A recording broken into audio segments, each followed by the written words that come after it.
Hey, we're back again. Rapid fire interviews. Now we have Bjergsen here. Now we heard a little listen in on Cloud9 strategy, and it was kill Bjergsen. Freak actually suggested that one to them. So what words would you have for Freak? I think they did pretty well. I did die like a lot, so props to C9 and Freak for like giving them the strategy. I would say that's a pretty good one. All right, now reflecting back on your first game here at Verve, what would you say would be the biggest takeaway that you have? I feel like our picking phase was not that good. We had some pretty stubborn players who wanted to... Let's name names here. Not naming names, but Odd One wanted the Maokai for the like sapling level 1, but I don't know, man. We didn't really win the level 1, so... They all flashed over the Dragon Pit, actually. It was fairly spectacular. Well, what would your recommendation be for TSM fans if they want to try and play URF mode here at home? If you're going to play the mode, I think like just poke champions or champions with like shields or heals or like or Urgot. Hello, here's someone who had success, actually, in URF mode. He killed Bjergsen several times. What went into your strategy going into this game? Well, I was going to play Karthus, and then they banned it, and so I panic-picked Urgot in the last second. It actually turned out to be really good. So what do you think is the strongest part about Urgot in this mode? Well, he has super low cooldowns, and if you lock onto them, you can shoot like 12 Qs at him while you're still locked on. And he has a shield, which is really good, so he's pretty OP. All right, well, thank you, both of you guys, for joining us here, having some fun. Welcome back to the North American Spring Split. It's our final LCS game of the day. It's Team Solo Mid versus Cloud9. And Kobe, we just saw in your interview after the Ultra Rapid Fire match, even when these two teams are having fun, they're playing to win. Bjergsen looked a little salty after that URF loss. But this one might be taken a little bit more seriously because at stake is first place.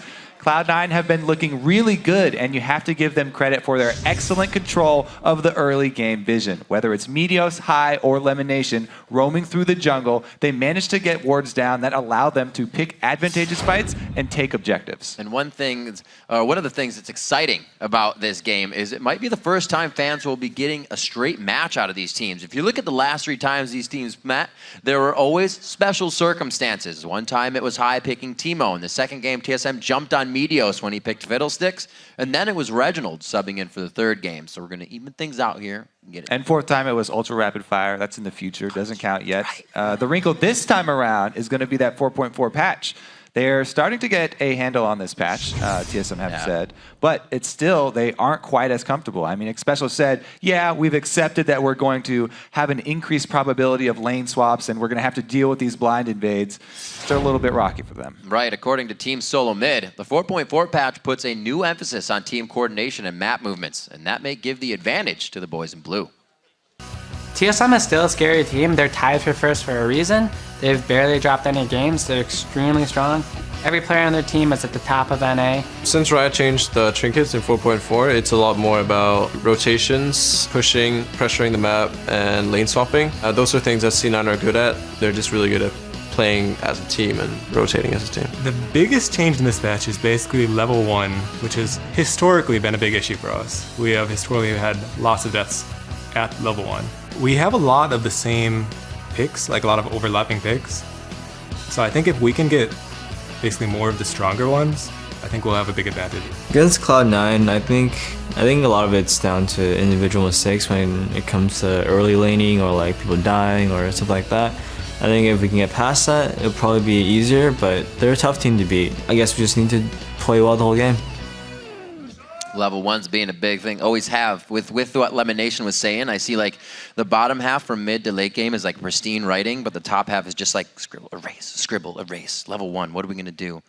It still seems to be a big thing for top teams in even the league. Yeah, a lot of people not too big fans of walking into blind areas, but no supports have started wards yet, so...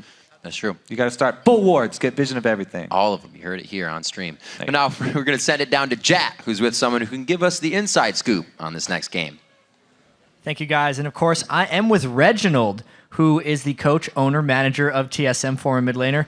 But I have to ask you about TSM. Even though you guys have been victorious in Super Week, it hasn't looked like the regular TSM. What have you guys been doing to correct that? So we've just been playing a lot of solo queue and really talking about the new patch, mainly because there's so many changes, and 2v1 was just recently introduced to the game, so we're really trying to get a better grasp on that, but we're really struggling with that right now. So we're constantly trying to improve, for playoffs, which is coming in 2 weeks or so, and we're really just taking one game at a time and really just trying to get solid at our basics. Yeah, and obviously as well, you guys are playing for first place, so close to the playoffs. Talk to me about the difference between first and second and why this is so important. Basically, first place means not playing CLG and playing Curse and Dig. Second place means playing CLG, and first place just really gives you a huge advantage because CLG is a lot better than Dig and Curse. And no offense to them, it's just true. Yeah, and also, just coming into this match, everyone's always hyped every time TSM plays Cloud9 because you guys have such a relationship with them and you're always fighting for first. Is your preparation unique when you play Cloud9? Most definitely. I mean, this match is really the deciding factor between first and second place. So it's going to be a tough match overall. And I really feel like it's going to be a toss-up because C9 has always been really good at 2v1s and rotations. TSM has always been about more like individual play and just winning our lanes and snowballing it. So it's going to be a huge toss-up. I think coming in, I'm confident in my team. I think they just need to play a solid game and we can just pull in the victory. Also, we got a pretty rowdy crowd here. Any final thoughts before we head into the match?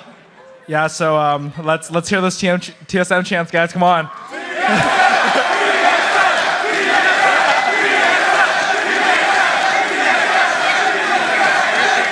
Well, clearly, Reginald, the support is still there. So good luck, and let's send it up to the guys at the desk to take us into the game.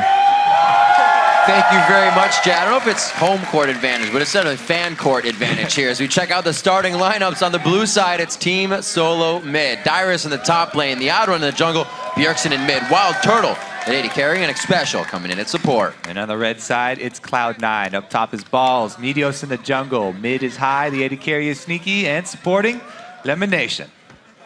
And that takes us to our featured matchup in the mid lane. Today it's going to be Bjergsen versus High. So these are two players with distinct playstyles. High said yesterday that Bjergsen's sole goal is to win the lane.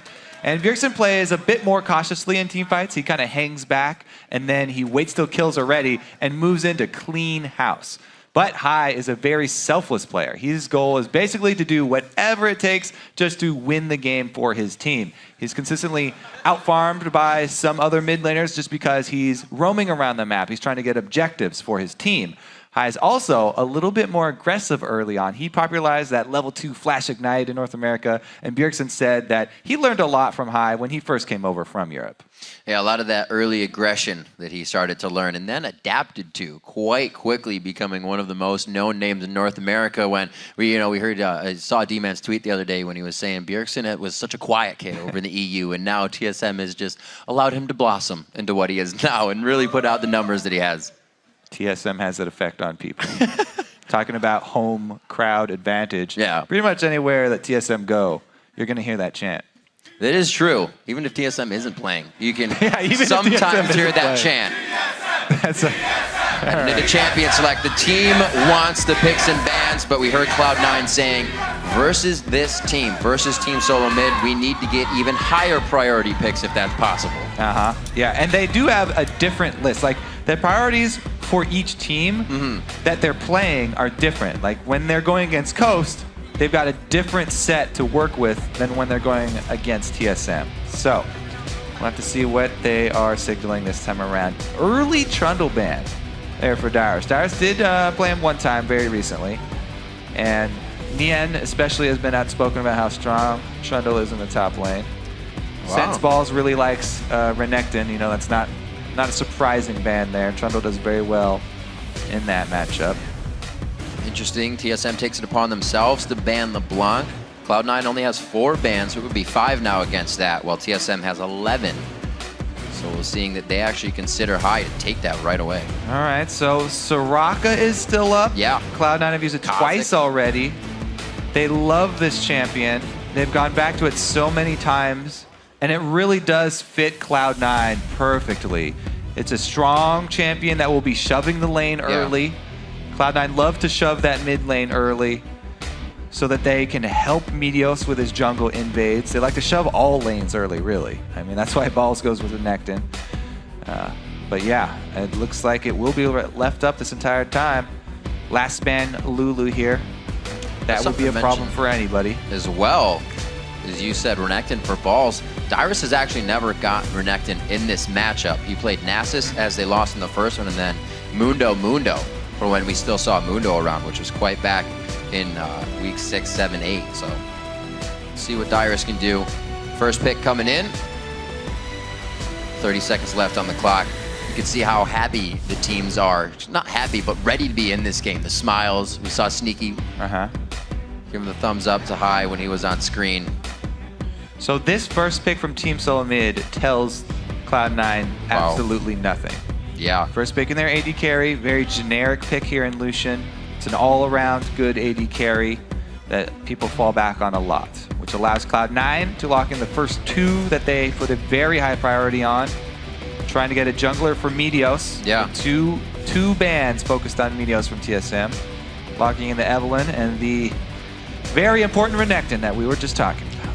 Making sure Odd1 doesn't get that Evelynn, as well as getting something he actually has not played against Team Solo Mid yet. So definitely taking that in honor of the Odd1. And we'll see what he can get himself in the jungle. So far, Shyvana picked up for Dyrus to be safe in the top. And we have Karma for a special coming in. That Thresh banned out quite fast this game.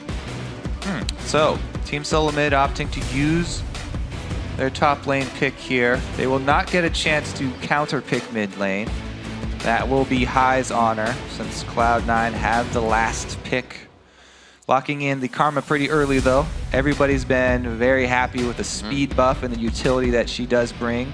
It also means that combined with Lucian, they have a very high chance of bullying you early if she can land some empowered Qs on you in lane. Yeah.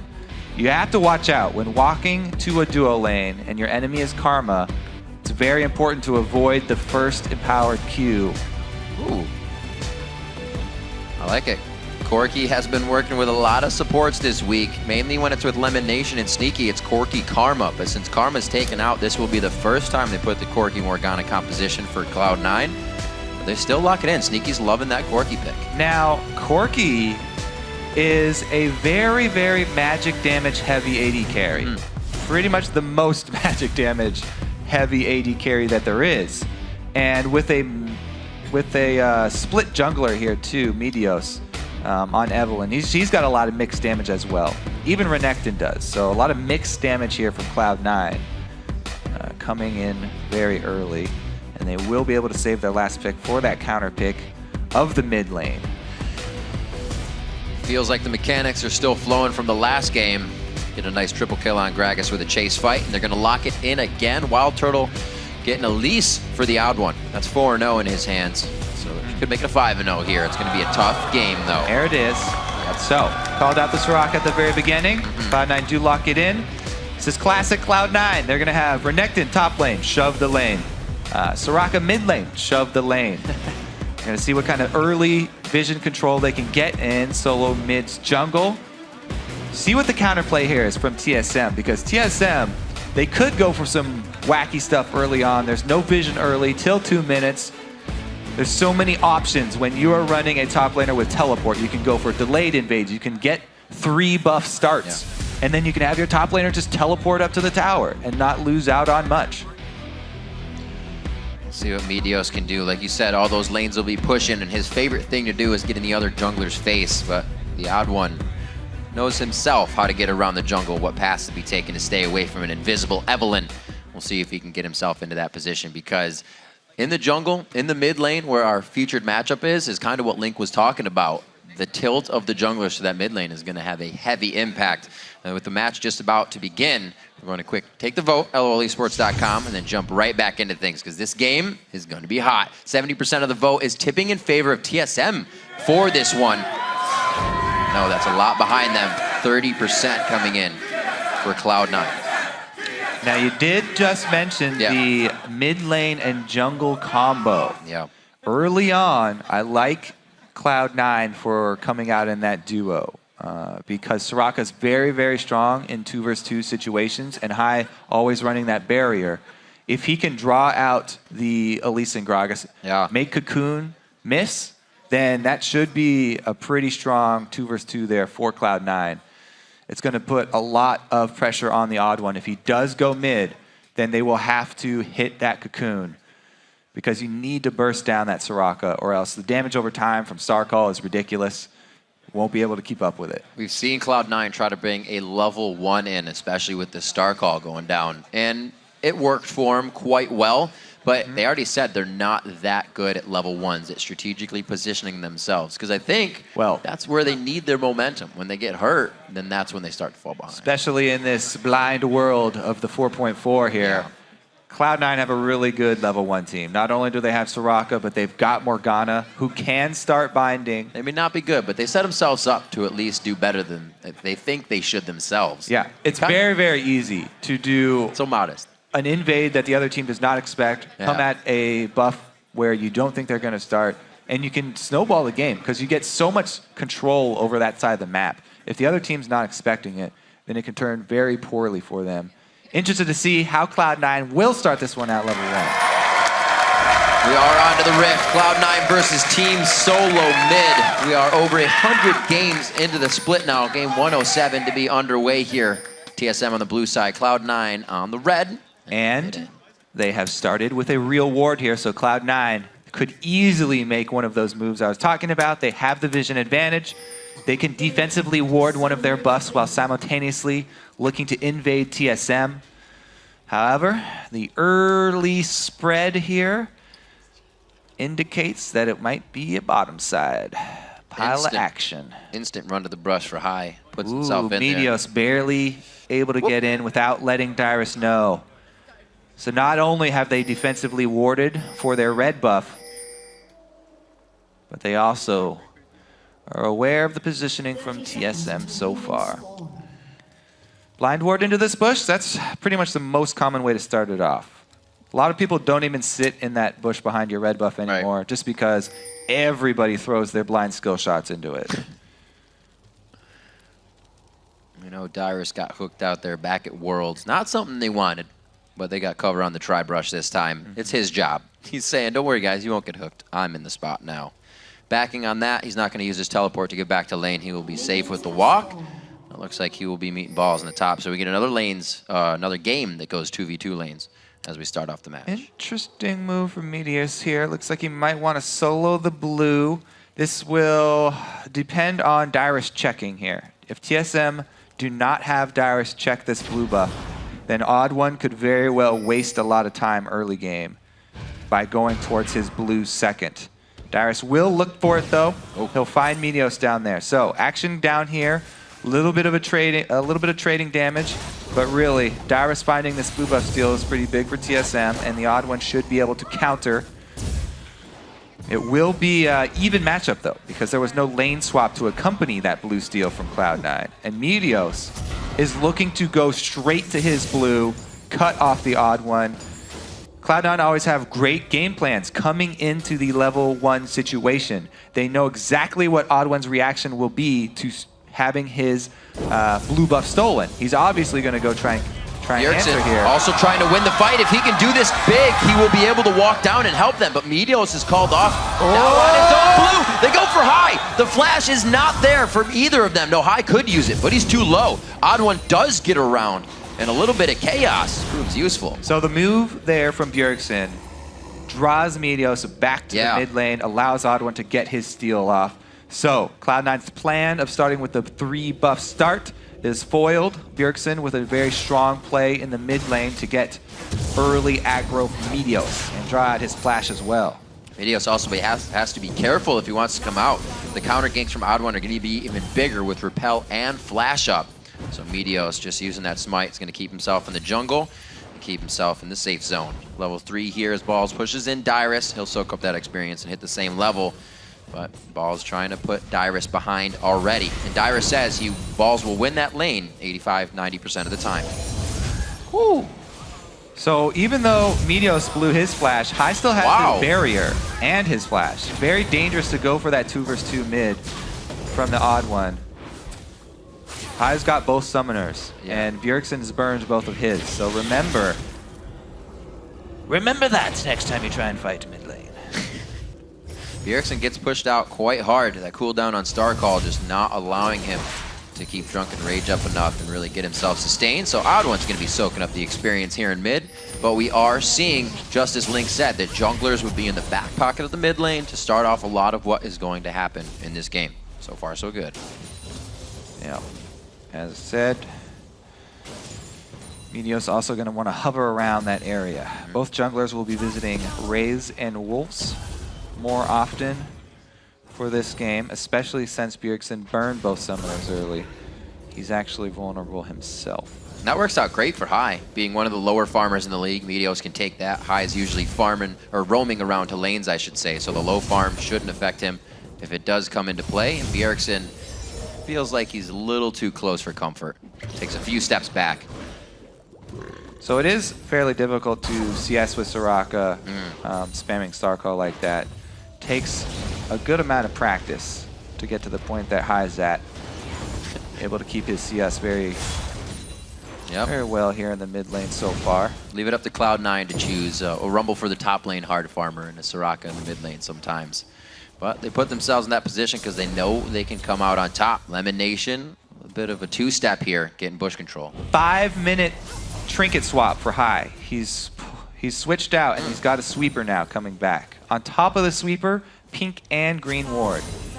That's that vision that I talked about in the early game from Cloud9. They invest in it very early.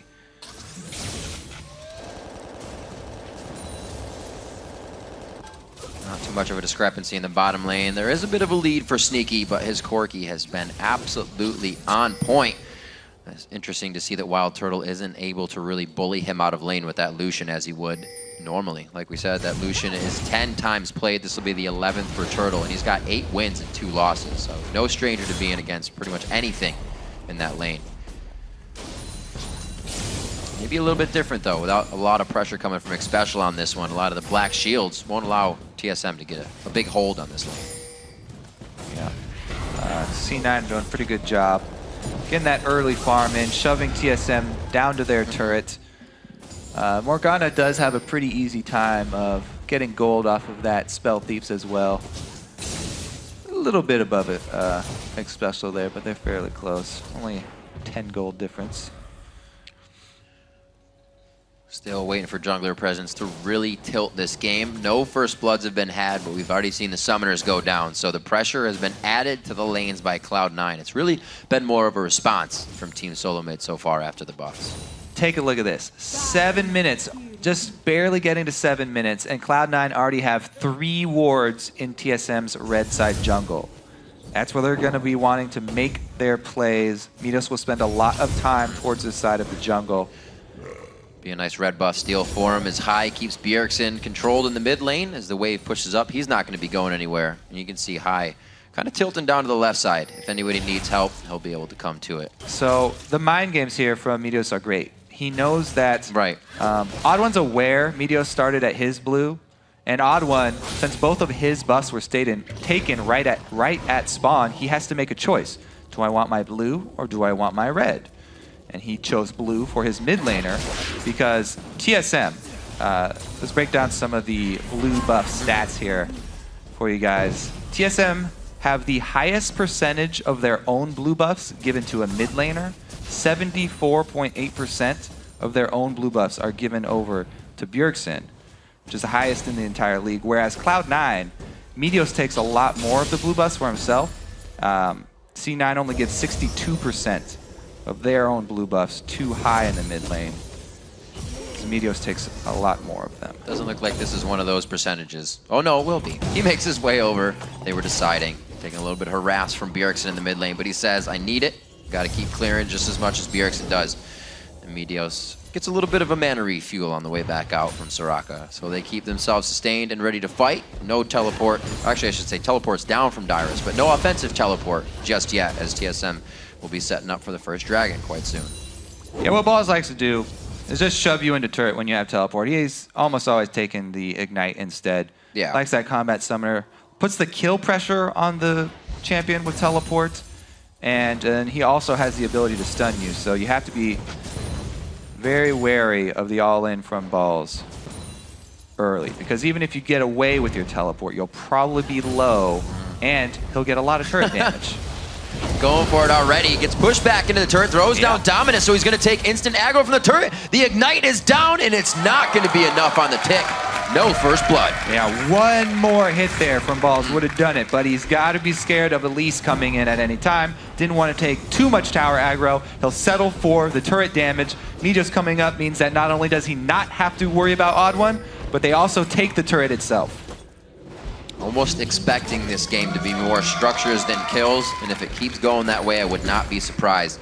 Bjergsen to get a good push in denial of CS in the mid lane, but it's going to be high right on the backside to soak up all that experience, so nothing missed. 69 to 66 in that mid lane, but looking at the top lane, Balls has been pushing Dyrus into the turret at 90 to 66 in CS. Yeah, pretty much the story all the time with Balls and Dyrus. Dyrus has said multiple times in interviews he's most scared of Balls as a top laner. And it often has to do a lot with Balls taking the very aggressive early game champions, so he gets an early game lead on Dyrus a lot.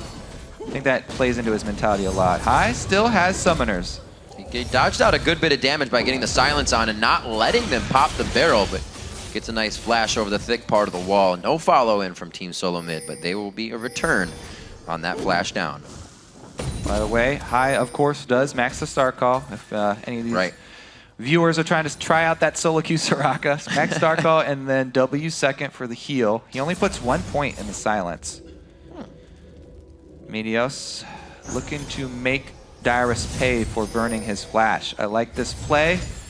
It's going to be hard for Dyrus to farm up in this lane. His turret is gone. He would have to invest in pink wards, and even then, very dangerous. So Meteos looks to make him pay. Stun is down. He uses the Dragon's Descent. Can he get himself to a safe spot and just teleport out of this one? Ball's not really going to be able to do too much to him, but they're too close. He'll have what he needs to stun And not give up the Dyrus. chase, though. No. Cool down on that slice and dice. Okay, Burnout's able to get him to safety. Bjergsen's had pretty much check on High in the mid lane as High has had a check on Bjergsen. So neither of them are roaming into any of this fighting on the sides of the map. Only when the junglers come to then. Again, back at the turret, High doing what he can with the bananas against the turret. Odd One has been spotted out right now by the Dragon Ward. 2 versus 2, High this has a pretty counter is good going to be advantage. very big. The heal they can put back onto Meteos is going to allow. No, High takes it because he took the brunt of the body slam coming in. Back over to High, another heal. No, the Wish coming out on himself, and he is able to keep himself alive. No, did not hit the barrier in time. Meteos now in a very bad spot. Sneaky over the wall, but Expulso gets him down with a fast Q and turns away from the explosion. Wild Turtle now on the fadeaway calling, but he may go down. The heal, the auto attack does make the distance. And it takes down Turtle in the 2 for 2. Yeah, I don't know. High did not use his barrier in that. Did not last long enough. The jukes from Odd One, though. Let's talk about this. He goes over, flashes over, and then as soon as Meteos comes over, the repel, High actually comes into range of the circle. Man. That was definitely a mistake by High. But High was worried about Bjergsen just soloing him. So he was kind of between a very dangerous special support coming up and the wall there. So not very many options for High there. And he decided to come over towards the end. So in the end, they do trade. They get 2 kills for themselves. Bottom lane does rotate up very quickly as well for Cloud9. Taking down Wild Turtle also cuts into his farm a bit. So the CS discrepancy will grow. Yeah. I love that neither team let each other get away with any more in that fight. The gold lead is coming from CS, not these fights. But right now, the smite goes over to Meteos. Balls may not be able to get out. The slice did not hit any of the options. There's the barrel going down. The ultimate from Bjergsen is out. Odd One and the rest of the team turn tail to get out of here. He's going to go down. The Star Call and Infuse hit on him. A big pickup for Balls, Meteos, and High right after a fight. Cloud9 love to do this over and over. They pick really strong. No way. Oh my God, Lemon Nation! No, he's got no more damage. Okay, but he hit it. It was cool. Cloud9 love to do this. They pick extremely strong early lanes, and then they force fights at your buffs. Think about where all these fights are happening. These are always on TSM's jungle side. They force fights at your buffs because their laners will collapse, and they are stronger early game. It does not help that Bjergsen whiffs this ulti, though. Let's see here. Does he even touch anyone? Oh, God. No, he does not. So then Dyrus is forced to retreat. Once that's down, they know they can't win this 3 versus 3. End up chasing down the Odd One here. But it's Cloud9 do this over and over. So early game picks so important against them because as a jungler especially, you feel like you should never be giving up your buffs when people are invading. Cloud9 make you do it. Such good damage going. The Agony's Embrace goes down. They're trying to keep Meteos alive. Here comes High from the outside. The Hail Mary heal coming in, and it looks like Bjergsen's forced to turn away from the fight. Xpecial's getting himself into a sticky situation. Explosive Cask is not up yet to break apart this fight, so Bjergsen's just doing what he can with those Qs. Another fight in TSM's jungle, another kill for Cloud9. The story continues. Early game, they forced the issue early game so hard. You know, something that still is ticking on my mind was what Bjergsen said in the game. Cloud9 mobilizes very well. They can get around the map. Even with that knowledge, TSM still is not able to stop this harassment that Cloud9's bringing to the table. It's such an uncomfortable feeling when you are a jungler and your buffs are getting invaded like that, because you feel like you shouldn't have to give them up. Oh, man. But against the early game power that Cloud9 always bring, you do have to give it up. Good binding under turret, almost nets them another kill. Wild Turtle does not have any summoner spells, so this should be more turret damage. It'll be very dangerous for them to stay. He's trying to lifesteal off these golems, though. He's going to stick around. Does get a good chunk of life back off those golems. Taking all that harassment, still taxing Counter Logic Gaming. Cloud9 getting little things, even though not getting the kill. They're winning their lanes handily. Meteos now to pick up red buff once again. We can see High wearing his blue as Meteos is being generous this game, because he is going to need to keep Bjergsen in check, and Gragas has not been able to roam yet. Bjergsen would love to do that. Ooh, good cocoon. One hit back, throws down the barrier for the initial hit on damage. Will he be able to get himself a big heal? Saves it for the end, hoping the initial burst would not be enough to clear through the HP, and they do take him down finally. Good kill there for TSM, able to answer back. Uh-oh. Tether's going to hit, but there's no extra damage here. Turtle not in range for this one. Elimination coming in, looking for the Fog of War binding. Once again, gets control of the brush in the bottom lane so they can keep having an advantage there. Dyrus now teleport up. Could be big. Dragon is still alive right now, so we'll have to see if the team fight comes quite soon. And the reason that Dyrus is getting turret damage right now is because of the kill mid lane on Bjergsen. That caused the rotation down by balls from the top lane, and Dyrus takes the opportunity to start farming between turrets. Very dangerous proposition against Evelynn. Pings are already going down on him. Doesn't look like they will call for the collapse though. Balls can do the exact same thing. Face tank minions. These guys really mirroring each other. 2 kills to the mid laners. Few assists all around the map, 3 assists to the junglers who would be having a hand in that mid lane action. And now once again, Meteos leaves the lane, but it's a rotation down from balls here. Yep, calling for Dragon. It's like they draw it right in. Bjergsen's gonna know, so TSM is gonna be ready for this one. Dyrus gets into teleport position. Yep. Now, even if he teleports in, I think TSM would rather take the top turret than contest this Dragon. Not only are the champions for Cloud9 stronger, but they've got more kills in the early game, so TSM do not want to take that fight, much rather go for the trade and objectives. Big enough wave to take that one down and still get a little bit extra on it. Not a lot of coverage for Dyrus in that top lane though, so I thought Odd One was going to be joining him, so he's probably going to leave this soon after taking those golems. So, TSM trying to get into the Vision Wars. They've got 3 pink wards down, 2 in inventory. Maximum amount of true sight that they could possibly have. All of them are also placed in their own jungle since they're repeatedly being invaded here. However, it may be too little too late. They're already down 1.5k gold. Against this early game team though, might not be that bad. Yeah. It's not like TSM have any crazy scaling to fall back on though. They don't have, some endgame hyper carry there. They've got pocketed away. Still waiting to see if TSM can make a move. The Dragon going down to the turret up top is pretty much all the action we've gotten out of these teams. A fight going wrong for either team. Cloud9 and TSM would both know it will mean more than just a fight. Meteos tries to go in. Agony's Embrace is saved. That's not even going to push Bjergsen out of lane that much. He'll stay, be happy to farm. TSM looking to get a little bit of an advantage here, or at least even the gold back up and open up the map for the bottom turret takedown. Not going to happen. Everything just getting back into place at the right time. Spell immune on that. Soul Shackle is within range, locks it down. Lemonation's gonna be calling in for Meteos on the backside. They're also gonna get the repel in here from the Odd One just on the top side of the screen.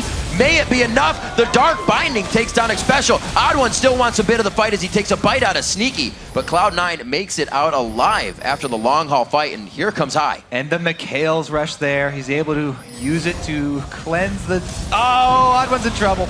Had to flash it, then he uses the repel very nicely, gets himself back into turret range, flashes the explosive cask. High getting himself into a perfect position, tanking the turret. He's gonna have to be very careful with the amount of armor he has on himself, using barrier for a last shot so Sneaky and Lemon can get into position. Oh, dodges the big Hits one. it. The Valkyrie to come up soon. No, the last missile will not hit coming in from Sneaky, and Cloud9 takes control of the bottom lane. Bottom turret goes down. Mid turret is the only outer turret left up. They will rotate over to that. All right, so Lemon Nation looks like a very dangerous play. Man, the second proc of the ulti there, right after, it's as Xpecial is flashing, it goes off. So close. Xpecial very, very close to getting out of that one. That was the Mikhail's activation I was talking about. Getting Sneaky out of the CC. And once High comes in, they corner them. This is a chaotic fight under the turret. See, how long do Cloud9 actually tank turret shots for? It hasn't started hitting champions yet. There's the first one on Meteos. From now on, it just starts stacking up. Yeah. Everybody's trading it. This is why High ends up having to burn his barrier, because the turret damage will stack up 5 shots over time. Sneaky going super deep here with Corki. Now, Corki, very popular recently. He's just basically a very high damage, mixed damage AD carry, and his Valkyrie is actually 800 range. So compared to the dashes of a lot of the other AD carries, like Lucian is only like 425. Right. It's a lot longer range, but it has a lot longer cooldown as well. I don't know if that gave him the distance he wanted, but the body slams always on point. Sneaky with a bit more health this time. Not going to be enough. The shield also coming in from Xpecial. And Sneaky actually decided to go with Zerkries instead of the pen boots this time. And that was a sliver of health right there. Yeah. Really, really close. Trying to get more auto attack damage rather than magic damage. Saw Corki is PewDiePie going swords. It's a very magic damage heavy champion, but also makes decent use of this auto attack, so both are good boots. True damage is still pretty good. Depends on how much poking you're going to be doing. That's true. Spell pen boots would be better for poking Corki. Making sure everything plays into their favor. Lemon Nation has not been afraid to walk the Soul Shackle into these fights. It's been perfect as well. Bjergsen can't get him out with the explosive cast. The spell shield keeps him in perfect range for balls and the rest of the team to get everything they need. So TSM now trying to gain ground on their own side of the map, but there are more wards from Cloud9 in it right now than TSM's wards. Yeah, all the fights have been taking place on TSM's side. All the wards are over there. Both teams trying to have vision in the battlefield where the fights are taking place, of course. See what Turtle can do to soak up CS. Pretty good farm all around. 103 coming from Meteos actually, as he's been definitely on the map a lot more, only with 2 deaths, has definitely made sure that time has been used to soak up camps and trying to get himself over where the Odd One is in farm and in kills and assists. So far, no kills, just the assists. Little early here for the Dragon fight. Cloud9. Gonna have to wait a few seconds. Now, they can shove this bottom lane and then have a very easy Dragon because instead they've got so much ward coverage on this red side jungle. They'll see any sort of move that TSM are making. Could be a flank here. There's no Dyrus right now, but he could teleport in. Ooh.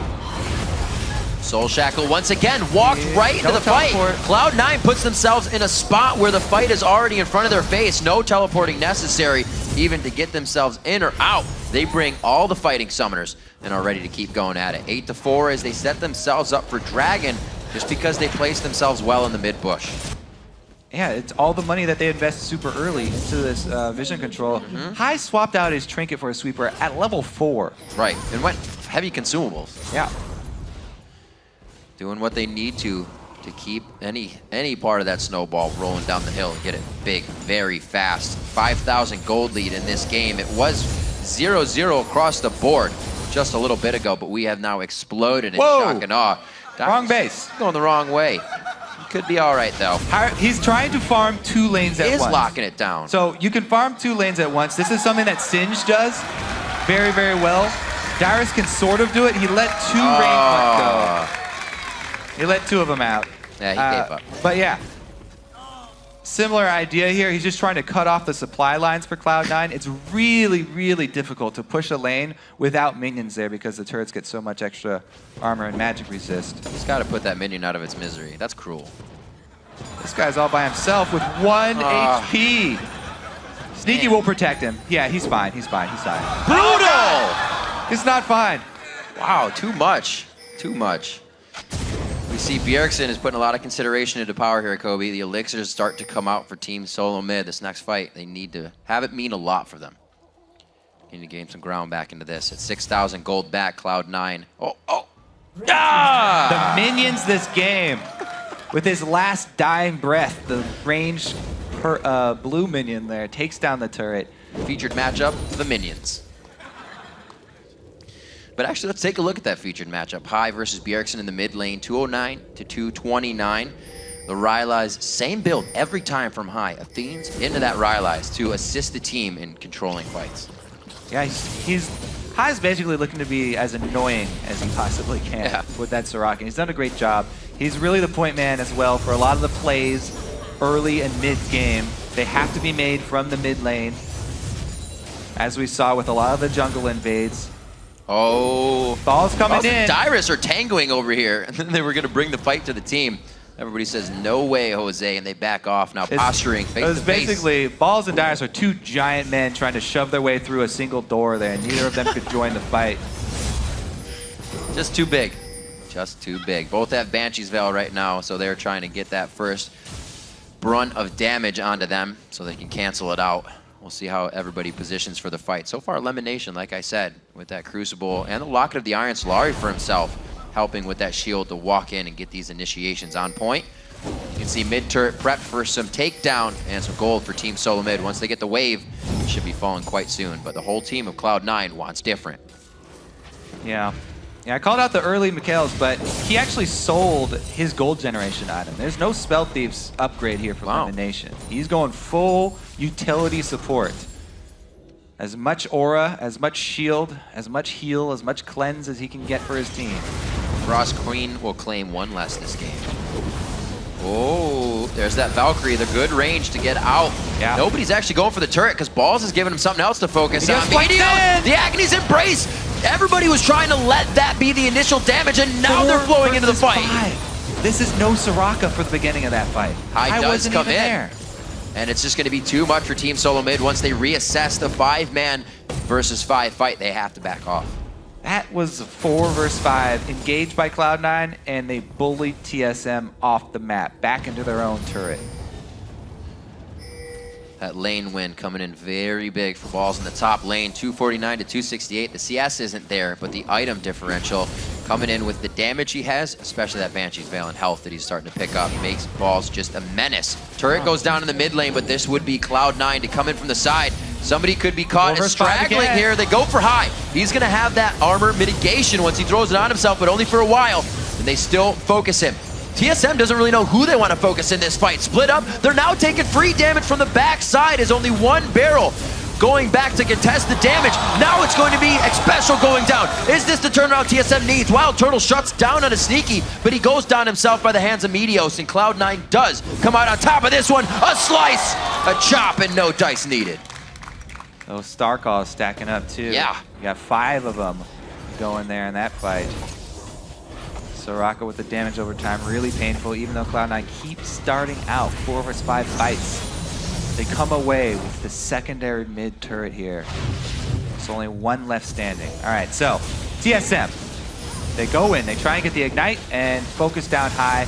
Then they cancel that strategy. They have to go on the retreat here and Sneaky Valkyries forward to get extra damage. Whew. Heals do come out. Sneaky flashes as well to try and get Special there, and they actually answer with AD carry kills. It ends up being Wild Turtle getting binding to the face as well, though. So both ADs going really ham there and paying for it with their lives. That's so ridiculous how much havoc High is wreaking with Star Call in the fights. It's not a skill shot you dodge out. You're watching for things to fly laterally and vertically across the map. This is falling on your head just if you're in range. And it's hard not to be in range when you have a Dyrus, an Oddone, and a Bjergsen that want to get into the fight and do their damage. Yeah, special with the Mikhails of his own there too. It was almost saved him. Not quite though. 11-5. Lanes are just trying to be pushed right now. TSM is providing themselves with the wards to do so, but a scary situation when we just saw the 4v5 heavily going in favor of TSM, and then the 5v5 being as it should. Cloud9 taking mid turret in the second tier. The map being opened up that much more, and with Dragon alive, that'll be sneaky. He's gonna go ahead and solo that. Yeah, he has no problem soloing that Dragon. Bloodthirster, plenty of lifesteal for that. I'm really intrigued by the item path from Lemon Nation. I'm definitely a fan. He's now transferring his money into the coin once again so that he can get that Talisman of Ascension, looking for late game speed. You know, he's not a big fan of the Spell Thief's line towards the late game. It's basically a wimpy little glitter lance that you get out of the Frost Queen's claim. I guess it's not that wimpy. It's pretty cool, but well, Talisman is definitely better for the entire team. It's interesting to see how he plays it as well. Being kind of the main initiator for the team, if Meteos doesn't get around from the outside, it's been a lot of just walk up and fight for Cloud9 when a lot of other teams require that flash hit, something of shock and awe to get themselves into a game. But when Cloud9 knows they're ahead, they know what kind of advantages they can push. And now that TSM huddles back into their own jungle, you see Cloud9 is more than happy to go soak up what they want without enough, well, I was going to say without enough vision, but it's like a light bright on TSM's side. Yeah. I don't think at any point we can say Cloud9 don't have enough vision. Yeah. I was looking at the top side and I just glanced down for a second. Yeah, there it all is. Well, TSM is trying to put themselves here in a bit of the driver's seat. A Dark Binding coming in. Not going to be too much damage on a Dyrus. He's more than happy to eat that. As soon as Sneaky gets here, though, Cloud9 can take this fight. I did see him. This would be a 5 vs 5 fight, in which case Cloud9 would have a tremendous advantage.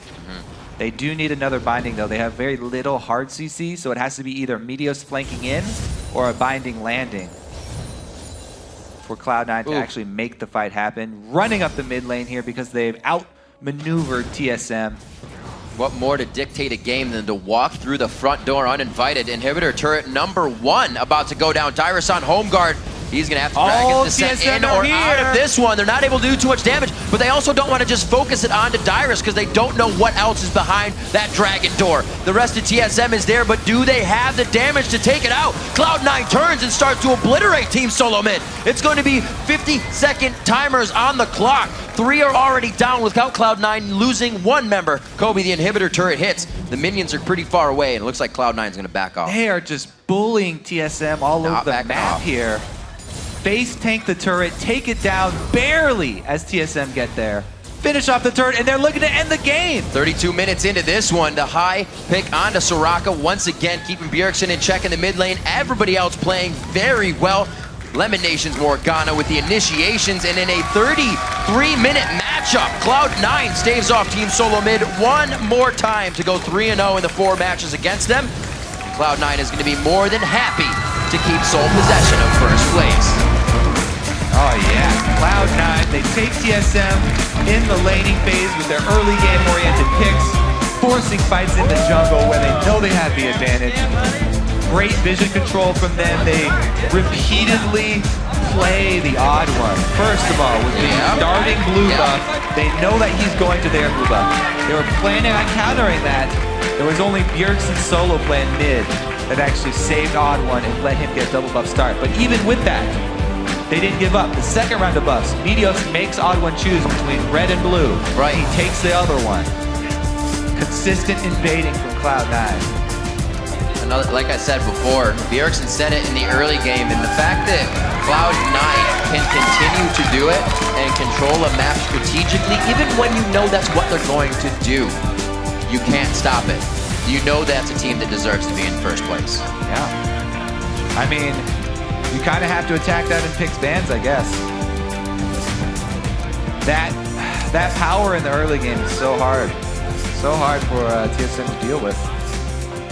They didn't really get to come out of laning phase without having to go for these fights. Cloud9 just forced the issue so well. Big play coming out of Corki this week.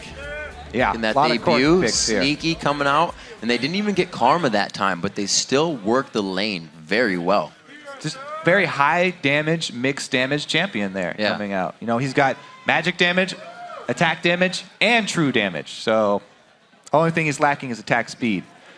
All right, we got a replay to bring up on your screen. It was the 3-for-1 in bot lane. I think we all remember this. They pretty much almost had the turret. Yeah, And look then at this. It was the run. Look at this, the bold call from Lemon Nation.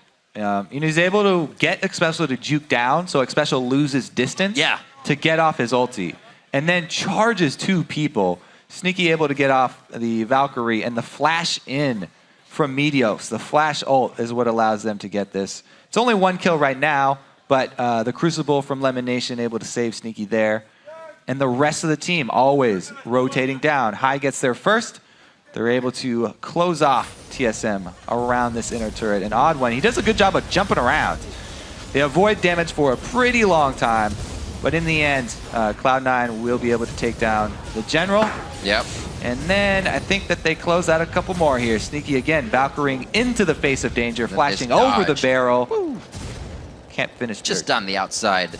Cloud9 versus Team Solo Mid, that right there is one of my favorite reasons that we have these matchups, because you saw High rotating down, and he was probably saying, Bjergsen's behind me, this is going to be an even bigger fight. Let's go for it. But for now, we're going to set it down to Jat for some post-game perspective on Cloud9's big win. Thank you, guys. And I'm with High, who broke out the Soraka once again. Talk to me about how that pick and ban phase developed in this game that you guys had a very strong team composition in. Right, so whenever you're on purple side, you're at automatic disadvantage because you're forced to give them 1 OP champion. So most teams are either given the choice of trading 2 OPs for 1, or rather 1 for 2, or you can just ban all 3 OPs out and give them 1. We had a pretty good pick ban phase, I would say, but I expected them to expect what we picked. I'm pretty sure they knew we were going to pick what we did, but we just got to play our team comp and it just worked better than theirs. Yeah, and what do you think the kind of breaking point in that game was with you on Soraka in the mid lane? We just outscaled them really hard for team fighting. They didn't necessarily have that strong of split pushing, even though they had Shyvana teleport. She loses lane to Renekton, so she never becomes a monster. As far as team fighting goes, they just straight up lose. Soraka wins team fights. That's what she's known for. And they're picking a team fight comp, and you're just not going to win when you do that. All right, so your Soraka was very strong, and with the win, it also means you guys have locked down the #1 seed in North America. Talk to me about the importance of that. So it's awesome to take first, especially against TSM. This entire time we thought they were going to take first. And for us to actually beat them and claim first once again, it feels great. But we have playoffs to go, and obviously first seed here doesn't matter as much as first seed in playoffs. So that's what we're shooting for now. Yeah, also you guys 23-4, 1 win away from your record last year. However, with the win tomorrow, you guys can tie your 13-game winning streak. Does that in the back of your minds at all? I have not been paying attention to our win streak at all. We did that last split, and every time we were like, hey, we're at 13 wins, hey, we're at 9 wins, we'd lose the next game. So since you brought that up, it's very, you just cursed us, chat. Well, I'm sorry about that, High. But really, now looking towards the playoffs, you guys have the bye. And also with the #1 seed, it means you're going to be playing the winner of the Curse versus Dignitas game. And do you have a preference about who you would rather play, who you would want to win that first round playoff matchup? I don't necessarily know if I have a preference. If there would be, I guess it would probably be Dignitas, just because they got a new mid laner. That should be easier than laning against Voidboy. And whatever gives us the easiest way to win is what I want. So whoever the weaker team is at the point. Yeah. And obviously with the #1 seed, you guys have kind of able to relax a little bit. Talk to me a bit more about the challenges of the regular season, because it almost matched the record-setting summer split. Right, so the season, it's kind of weird. We're in our very last week. We have 1 game left. It doesn't really feel like that. The weeks kind of just pass by. It's so much fun coming every week, just playing games, just meeting people, and I'm kind of surprised that the season's over already. So I don't know. Time's flying. Yeah, well, 1 split of many. Best of luck to you in the playoffs as you go towards the future with Cloud9. But that's it for today. Let's send it back to the guys at the desk. Thank you very much, Jat. And with 6 more games down, here's where things currently stand in the North American LCS, brought to you by the new season of Game of Thrones. And first, it's Cloud9 with 23 wins and 4 losses. Then 1 game back in second place, it's TSM, and Counter Logic Gaming is once again in third. In fourth, it's Dignitas with Curse, just 1 game back in 5th. Then in 6th, it's Coast. And tied for 7th place is Evil Geniuses and XTG Gaming. Now let's take a look at our playoff bracket as it slowly takes shape. CLG has the 3rd seed. And today we added Coast, who is guaranteed the 6th spot. But after their win, we can now lock in Cloud9 with the 1st. And TSM takes spot number 2. Tomorrow we'll see if it's Dignitas or Curse that takes the 4th. And of course on Sunday we'll be bringing you another 5 matches, kicking off with Dignitas versus Counterlogic Gaming. After that, it's Evil Geniuses taking on Team Curse, followed by XTG versus TSM. Then Cloud9 faces off against Coast, and we will close the curtains on the Spring Split and our 2nd Super Week with XDG versus Evil Geniuses in a battle for 7th place. That's all happening on Sunday at noon Pacific Time, 9 p.m. Central European Time. But now let's send it over to Freak and Zyrene for the North American Challenger Series Spring Playoff Quarterfinals.